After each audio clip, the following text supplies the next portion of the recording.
Globally, petrochemical capacity is expected to be down by the end of the week. The Petrochemical Weekly Update starts now. On February 24th, Russia launched an attack on Ukraine. Although Ukraine isn't a major player in the petrochemicals market, they are home to Karpatnaftochim Petrochemicals, a roughly 100,000 ton per year ethylene producer, and Ukraine's only producer of ethylene, propylene, benzene, C9 fractions, polyethylene, as well as caustic soda and suspension polyvinyl chloride. The company can ship ethylene by pipeline to Hungary and has access to an extensive network of highways and railways that connect it to neighboring Poland, Romania, Hungary, and Slovakia.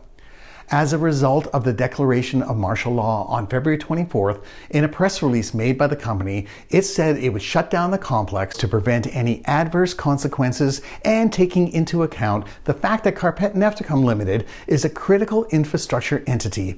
We report of the shutdown of production facilities for a duration of martial law. You might be wondering, what impact will the war in Ukraine have on European and even global petrochemicals? If you are, then the Petchem Global Market Intel Advisory, delivered by the Petrochemical Strategies Expert Network and supported by IIR Energy and powered by i2 Enabled, can help. If you have questions and want answers, ask me. You can reach out to me directly through my website, petrochemicalstrategies.com, or to the IIR Energy team by email at iirteam@iirenergy.com. Both addresses are shown on your screen. Let's take a look at global petrochemical capacity developments over the past week and what we can expect in the coming week.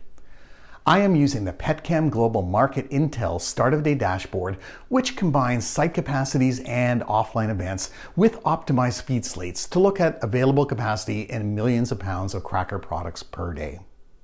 In Asia, we saw available capacity increases due to the restart of Sedera Chemical Company.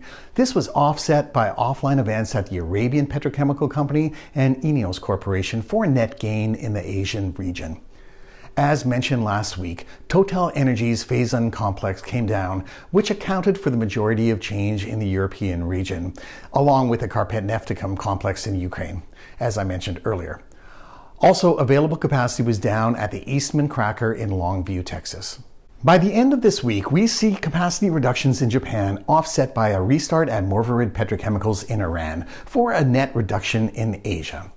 In Europe, we expect to see outages at Shell and LyondellBasell, and in North America, we see outages at Motiva and Nova Chemicals, as well as offline events at Dow Plaquemine and Exxon in Baton Rouge. Let's take a look at the headlines. European oil majors BP, Equinor, and Shell have announced plans to exit their Russian business ventures amid Russia's invasion of Ukraine.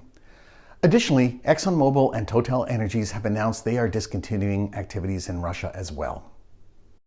U.S. natural gas pipeline developers took a bit of a breather last year in regard to project completions.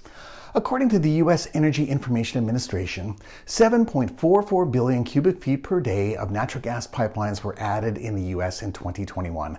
This is the lowest amount since 2016. However, all being well, 2022 may bring new, larger projects, although some of these may not be brought online until 2023 or beyond.